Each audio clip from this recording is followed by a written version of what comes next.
तो अगली शीट में जिसमें कॉइन्स लिखा है और सिर्फ कॉइन्स के में और भी क्वेश्चन हैं, बेसिकली रेशियो वाले क्वेश्चन हैं, तो करना। जो फर्स्ट क्वेश्चन है वो सबसे एंड में कराऊंगा मैं, ठीक है, प्रोपोर्शन वाला है वो, बाकी वाले देखना इसमें कैसे होंगे, ठीक है। तो पहले करके देखो, पॉज करके फिर देखना। Last year ratio of income of A and B was 2:3, ratio between their last year income and this year income is 3:4 and 4:1.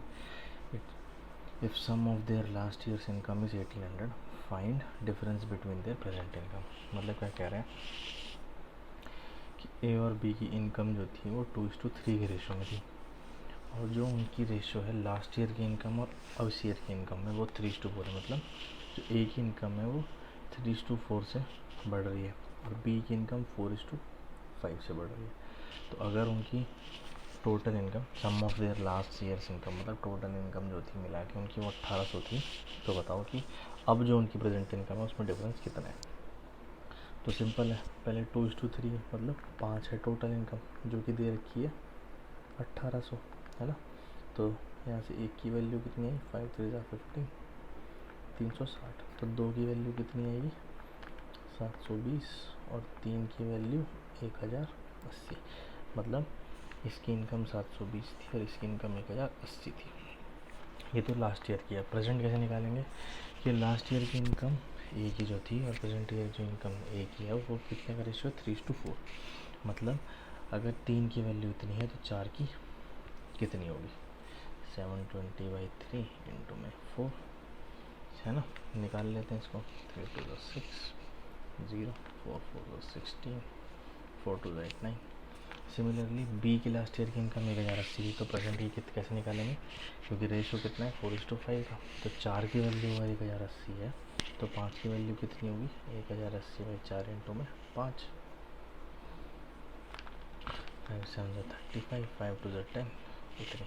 तो ये आपने की प्रेजेंट इनकम पूछा क्या है, difference between their present income.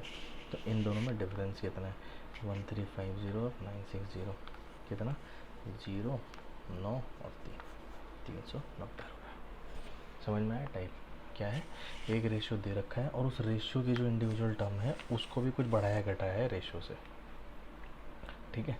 Repeat करके देख लेना नहीं समझ में आए तो, ठीक है, ओके। अब एक टाइप आया है, जैसे पार्टनरशिप का टाइप था वैसे ही ये वाला टाइप है। इसमें क्या है बेसिकली,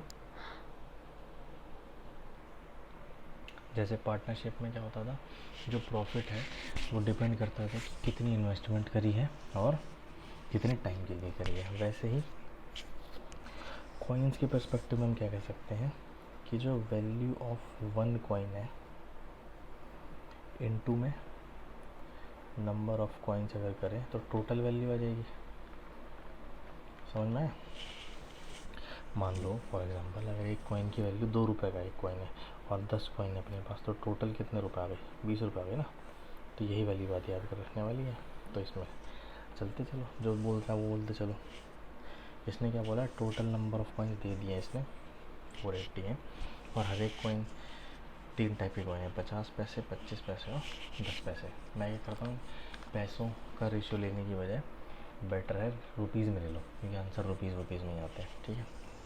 तो एक आदत है, ऑल दो इसमें फ़र्क नहीं पड़ रहा है लेकिन फिर भी एक आदत है। तो 50 पैसा कितना हुआ, 1/2 रुपीज़, 25 पैसा 1/4 रुपीज़ और 10 पैसा 1/10 रुपीज़। ये है वैल्यू ऑफ वन कॉइन का ratio. Value of one coin का रेशियो ये दिया क्या है, ratio of their value is 531, ठीक है। नंबर ऑफ कॉइन अपने को नहीं पता है, टोटल पता है 480 है, लेकिन इंडिविजुअली किसके कितने कॉइन है ये नहीं पता। लेकिन ये पता है कि जो वो टोटल वैल्यू बना रहे हैं, जैसे ये थी ना टोटल वैल्यू 20 बन रही थी, वैसे ऐसी टोटल वैल्यू 50 पैसे की बन रही है 5:3:1 के रेशियो में। तो नंबर ऑफ कॉइन कैसे निकाल लेंगे, नंबर ऑफ कॉइन कैसे आएगा, टोटल वैल्यू अपॉन में वैल्यू ऑफ वन कॉइन, है ना। तो टोटल वैल्यू कितनी है 5 upon value of one coin 1/2, तो 1/2 2 ऊपर चला जाएगा। सिमिलरली 3/1/4 4 ऊपर चला गया, 1 अपॉन 1/10 10 ऊपर चला गया। तो ये आ गई नंबर ऑफ कॉइन्स का रेशियो। कितना कितना आया ये नीचे लिख लेता हूँ, 10 12 और 10। तो ये है नंबर ऑफ कॉइन्स का रेशियो। अब हमें पता है कि जो टोटल है वो तो हमें दिया हमें 480 कॉइन्स, मतलब 32 की वैल्यू 480 है, तो एक की वैल्यू कितनी हो जाएगी 480/32, 8 4 32, 8 6 48, 6 4 5 20। एक की वैल्यू 15 है तो 10 की वैल्यू 150, और 12 की वैल्यू 5 60 180, और 10 की वैल्यू मतलब 10 पैसे के इतने कॉइन हैं, 25 पैसे के इतने कॉइन हैं, और 50 पैसे के इतने कॉइन हैं। समझ में आया? बेसिकली ये इसी वाले से खेला है। इसमें क्या करेगा वो, कुछ भी करके दो के रेशो दे देगा। रेशो क्या देना है, जो वैल्यू है इंडिविजुअल कॉइन की वो तो अपने को हमेशा पता ही रहेंगे कौन कौन से वैल्यू। तो क्या करेगा वो, इसमें से वैल्यू का रेशो दे दिया, नंबर ऑफ़ कॉइन्स का पूछ लिया, कई बार नंबर ऑफ़ कॉइन्स का देख दिया, वैल्यू का पूछ लेगा। ठीक है, सेम ही कंसेप्ट पे नेक्स्ट सवाल है, करके देखना, अब हो जाना चाहिए, नहीं हो रहा तो फिर देखना। ठीक है, again value of each coin अपने को पता है, वैल्यू ऑफ ईच कॉइन 50 पैसे 1/2, 25 पैसे 1/4। टोटल वैल्यूज नहीं, इस बार वैल्यू दे दी कि जो टोटल वैल्यू है वो है 90 रुपये की। Ratio of number of these coins, number of coins का रेशियो दे दिया, कितना है 2:3:5, है ना। तो अपने को पता है कि वैल्यू जो बनती है वो किससे बनती है, एक कॉइन की value into number of coins है, तो इंटू करके निकाल दो भाई, रेशियो आ जाएगा 1/2 × 2 1, 1/4 × 3 3/4, 1/10 × 5 5/10, जिसको हम लोग 1/2 भी लिख सकते हैं काट के। ठीक है, इसका एलसीएम ले लेते हैं, रेशियो कभी भी फ्रैक्शन में नहीं लिखते हैं। 4 तो कितना आ गया 4 3 और 2 2 सा 4, ये आ गया उनकी वैल्यू का रेशियो। समझ में आया? अब कैसे निकालेंगे, हमें पता है टोटल वैल्यू कितनी बन रही है 90 रुपये, मतलब इनका टोटल 90 के बराबर है, 4 5 6 7 8 9, तो 9 की वैल्यू 90 के बराबर, 1 की वैल्यू 10 के बराबर, मतलब इसकी वैल्यू 40 रुपये आ रही है, इसकी वैल्यू 30 रुपये आ रही है, और इसकी वैल्यू 20 रुपये आ रही है। एक की वैल्यू 10, तो 4 की कितनी 3 में से निकाल लिया। अब मुझे पूछा गया नंबर ऑफ 25 पैसे कॉइन, 25 पैसे कॉइन ये थे, है ना, ये बताओ कितने आएंगे। तो मुझे पता है कि टोटल वैल्यू 25 पैसे के कॉइन कितने बना रहे हैं 30 रुपये बेसिकली बना रहे हैं ना टोटल कॉइन। तो मुझे एक की वैल्यू अगर निकालना है कि नंबर ऑफ़ कॉइन्स कितने, तो कितने नंबर ऑफ़ कॉइन्स मिलके 30 रुपये बनाएंगे 50 पैसे वाले, है ना। तो कैसे निकालेंगे, एक की वैल्यू 1/4 है, into number of coin is equals to 30 rupees. तो नंबर ऑफ कॉइन कितने आ गए 4 × 3 120। ठीक है कुछ नहीं, दिखने में थोड़ा सा ऐसा लग रहा है, क्वेश्चन की प्रैक्टिस करके हो जाएगा। ठीक है, इतना कोई बात बड़ी वो नहीं है इसमें। ओके, अगला टाइप है मिक्सचर का। इसमें मतलब सारे टाइप ज़रूरी नहीं है, लेकिन बेसिक आने चाहिए मिक्सचर वाले टाइप की। ठीक है, कुछ हैं जो एवरेज में समझ में आएंगे, शीट में भी कुछ ऐसे क्वेश्चन है, लेकिन जो बेसिक हैं वो इसमें देखना। क्या है, a mixture current spirit and water in ratio 3:2, if it contains 3 litre more spirit than water the quantity of spirit in, मतलब सिंपल, स्पिरिट और वाटर का रेशियो 3:2 है। इसने क्या बोला है कि जो स्पिरिट है वो कितने ज़्यादा है, 3 लीटर ज़्यादा है। तो बताओ कि स्पिरिट कितनी थी। तो बेसिक अगर वैसे कर लें कि 3x और 2x है, तो स्पिरिट और वाटर में कितनी ज़्यादा है, स्पिरिट वाटर से 3 लीटर ज़्यादा है। तो यहाँ से x की वैल्यू 3 आ गई, तो इनकी वैल्यू कितनी आ गई 6 3 9 और +6, मतलब 9 लीटर स्पिरिट है, 6 लीटर वाटर। बहुत बेसिक भी था, जो सीधा लगना चाहिए था कि 3:2 है, एक के डिफरेंस की वैल्यू 3 दी हुई है, तो ये 9 हो जाएगा, ये 6 हो जाएगा, ये भी है। ठीक है, वरना बेसिक ये तो है, ये तो बेसिक है मिक्सचर का टाइप। अगला टाइप क्या है मिक्सचर का अच्छे वाला, कि एक जार है जिसमें मिक्सचर है 2 लिक्विड का 4:5 का 4:1 के रेशो में। जब 10 लीटर मिक्सचर निकालते हैं तो और 10 लीटर लिक्विड भी डाल देते हैं, तो बताओ कि अब जो रेशो है वो 2:3 हो जाता है। तो बताओ कि ए कितना था स्टार्टिंग में। अब इसमें कन्फ्यूज़न ये हो सकता है कि जब 10 लीटर निकाला और 10 लीटर डाल दिया तो रेशो सेम होना चाहिए, नहीं। ध्यान से, जब 10 लीटर हमने निकाला तो ए और बी दोनों निकले थे, लेकिन जब 10 लीटर डाला तो हमने सिर्फ बी डाला है।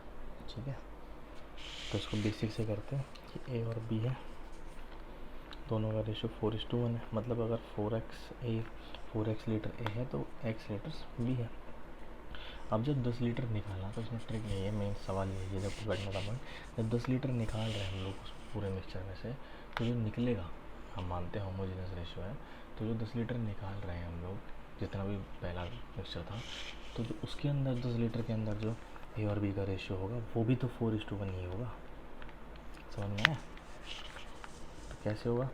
4 1 5, तो 5 की वैल्यू 10 है, तो 4 की वैल्यू 8 और 1 की वैल्यू 2। मतलब कि जब मैं निकाल रहा हूँ 10 लीटर तो उसमें 8 लीटर ए है और 2 लीटर पानी निकल रहा है। तो अब कितना हो गया? 4x - 8 और x - 2 लीटर जब निकाला। फिर उन्होंने क्या करा? 10 लीटर बी डाल दिया, मतलब ए तो उतना ही रहेगा क्योंकि ए में तो फ़र्क पड़ा नहीं, लेकिन उसने कितना डाल दिया? 10 लीटर बी को डाल दिया। तो ये रेशियो आ गया 4x - 8 और x + 8। ये रेशियो उसने बता दिया कितना है? 2:3 का। इक्वेट कर दो, 4x - 8 upon x + 8 is equals to 2:3। ये था 3 4 = 12x - 3 = 24, 2x + 16, तो ये 10x आ जाएगा, ये इधर जाके 30 हो जाएगा। x की वैल्यू कितनी आई? 3।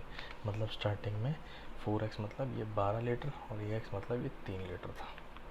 जो भी पूछा, क्वालिटी ए पूछी ना, तो ए कितना था? 12 लीटर। समझ में आया?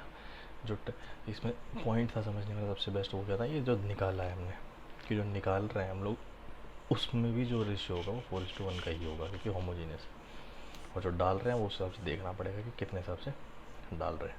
ठीक है,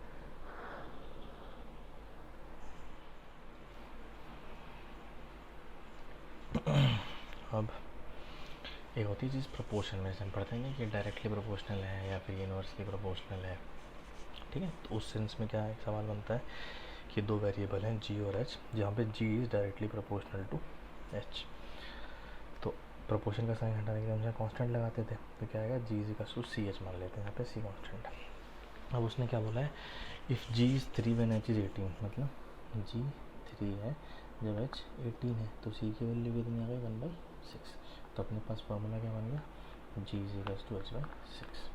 पूछा क्या है? Then find g when h is 9, तो g की वैल्यू निकालो जब h 9 है। तो h को 9 पुट कर दो, 6 3 3 9 3/2। कितना आंसर आया? 3:2। समझ में आ गया? बेसिकली प्रोपोर्शन इन्वर्सली होता तो मान लो फॉर एग्जांपल इन्वर्सली तो g = इन्वर्सली 1/h, तो g = c/h, जो भी देता वो निकाल के c निकाल देते, फिर अगली बार फिर कुछ पूछा होता। सिंपल, बहुत सिंपल सवाल। ठीक है, एक और अच्छा सवाल बनता है ये वाला। इसमें क्या बोल रहा है कि जो गोल्ड है, प्राइस का गोल्ड है वो डायरेक्टली प्रोपोर्शनल है उसके वेट के स्क्वायर से, मतलब price is directly proportional to उसके वेट का square. If a piece of gold is broken into 3 parts with weights in ratio 2 3 5, तो ज्वेलरी का जो लूज हो जाता है, जो उसका लॉस हो जाता है वो 248 का है। क्यों लॉस क्यों हो रहा है? क्योंकि उसने बोला है कि जो प्राइस है वो वेट के स्क्वायर के प्रोपोर्शनल है। तो ध्यान रखना, तो जब 3 पार्ट में तोड़ा तो उसका वेट आया था 2 3 और 5 के रेशियो में। मतलब अगर वो नहीं तोड़ता 5 6 7 8 9 10, तो उसका वेट कितना था? 10। जब तोड़ दिया तो वेट के हिसाब से, अब जब नहीं तोड़ा था तो 10 है, तो प्राइस किसके प्रोपोर्शनल होगा? इसके स्क्वायर के, 100 के, है ना। और जब उसने तोड़ दिया तो इस इंडिविजुअल पीस का प्राइस किसके प्रोपोर्शनल है? वेट के स्क्वायर। तो 2 का स्क्वायर 4, 3 का स्क्वायर 9, 5 का स्क्वायर 25। इनको प्लस कर लो, 9 4 13, यह है 38, है ना। तो पहले प्राइस कितने? 100 के प्रोपोर्शनल था, और आप किसके प्रोपोर्शनल है? 38 का।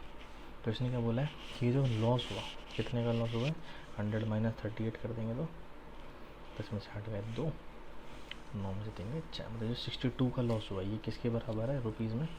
248 का। तो इनिशियल प्राइस बताओ, इनिशियल प्राइस 100 था, तो 62 की वैल्यू 248 है, तो 100 की वैल्यू कितनी होगी? निकाल देते हैं।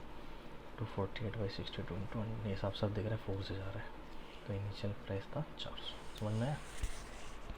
कुछ नहीं, जो इस पार्ट में पार्टा उसका टोटल करके हमने देख लिया कि इनिशियल उसका वेट इतना ही होगा, क्योंकि वेट टूट रहा है तो इस रेशो में टूट रहा है, तो जो टोटल वेट है वो वही होगा। तो तब वेट का स्क्वायर इतना बन रहा था, अब वेट के इंडिविजुअल स्क्वायर इतना बन रहा है, तो ये तब इतनी आ रही है वैल्यू, तब इतनी आ रही है टोटल वैल्यू। जो लॉस हुआ वो इतने का, लॉस बता रखा है कितने का हुआ। समझ में? सिंपल सा क्वेश्चन था। अच्छा, अब रेशियो एंड प्रोपोर्शन के चैप्टर में प्रोपोर्शन भी एक चीज़ है, ठीक है, बहुत फुद्दू सी चीज़ होती है, लेकिन होता क्या है, दो रेशियो का रेशो एक तरीके से ये बोल सकते हैं हम लोग। तो ए इज टू बी का ratio C is to D है। इसको लिखने का तरीका कुछ नहीं है, यही है, A by B is equals to C by D. तो हम बोल देंगे ये दोनों प्रोपोर्शन में, ठीक है। इसका एक खुद दूसरा सवाल बनता है ये वाला कि ऐसा क्या नंबर ऐड करें इन सब में कि ये सारे प्रोपोर्शन में हो जाए। प्रोपोर्शन में मतलब 7:16 = 43:17। तो इसमें क्या ऐड सब्ट्रैक्ट करें, दो ऐड में एक ही नंबर है जो सब में ऐड करना है जिससे प्रोपोर्शन है। तो प्रोपोर्शन के फॉर्मूले से पुट कर दो कि 7 + x/16 + x = 43 + x / 79 + x। इसमें से x की वैल्यू निकाल लो, क्रॉस मल्टीप्लाई कर दो, ये क्या बनेगी 7 + x × 79 + x = 16 + x × 43 + x। ठीक है, यहाँ पे जगह नहीं है तो स्क्वायर कट जाएगा, कोड का आएगा ना। तो इसमें से मैं सीधा आंसर बता देता हूँ कि इसका जो सीधा आंसर आएगा वो 5 आएगा। ठीक है, पीछे पुट करके देखना वरना सॉल्व करके। ठीक है, इसको इससे मल्टीप्लाई, फिर इसको इससे मल्टीप्लाई, प्लस में फिर इसको इससे, ठीक है, हो जाएगा। अब इसमें एक बहुत बेसिक सवाल बनते हैं, mean proportion, third proportion, fourth proportion. मतलब कोई भी 2 या 3 नंबर दे देगा और बोलेगा इसका मीन प्रोपोर्शन बताओ, इसका थर्ड प्रोपोर्शन बताओ, इसका फोर्थ प्रोपोर्शन बताओ। कंसेप्ट की ज़रूरत नहीं है समझने, क्योंकि सीधा पूछ लेता है तो सीधा फॉर्मूला रन है। मीन प्रोपोर्शन अगर दे दिया ए और बी का तो क्या होगा √(ab). थर्ड प्रोपोर्शन पूछ लिया ए बी का तो क्या होगा p²/a। फोर्थ प्रोपोर्शन पूछ लिया ए बी और सी का तो क्या होगा b × c/a।